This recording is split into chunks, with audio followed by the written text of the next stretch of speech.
Magka. Iwan talaga ang kanta, guys. She's proud. Kung may ilang para sumalas ay Asa naghiriwala yan, di ang kanta na to. Kaysa ko sindo ko nga takwa naghiriwala yan.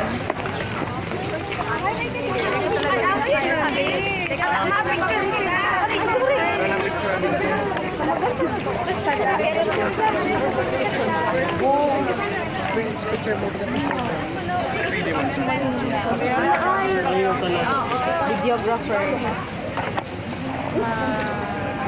Hello everyone, good morning. Good morning po. Good morning! Good morning. Alright, so may I invite everyone to please come forward para mas mapakinggan nyo kami. Ayan. Where from school kayo? Okay, hello everyone. To all the students of PUE Community College, welcome po dito sa BIFAR. So I know na alam niyo naman yung BIFAR, what it means, di ba? Siyempre, binigyan na kayo ng mga guro niyo ng mga orientations or briefing regarding sa mga pupuntahan niyo. But anyway, BIFAR stands for the Bureau of Fisheries and Aquatic Resources. So ano yung ini-expect niyo dito, guys?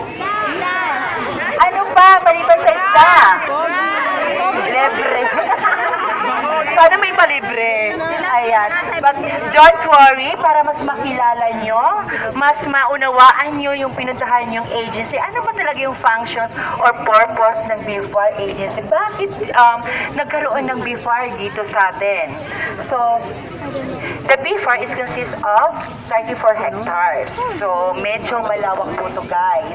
And 17% po dito developed into plants, buildings, and other facilities na pupuntahan po natin. So, this is a very short briefing orientation kasi mainit po. So, kung yung mga sunblock dyan, may mga umbrella dyan, cap or anything, please use it para hindi po kayo mainitan masyado. And of course, we have a facility na CR dyan, hello, na pwede nyo i-occupy kung may naiihi na po sa inyo.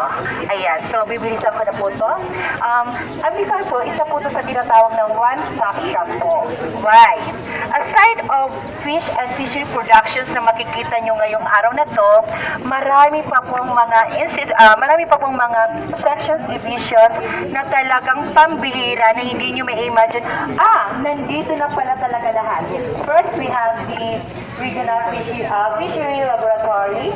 Ano ba ang function ng laboratory yan? So, paano niyo ma-identify kung yung tao nagkakasakit, pati rin yung isda nagkakasakit rin, guys. And is there applications na alamin yung sakit, infections, or kung ano pang sakit na pwede nilang makita.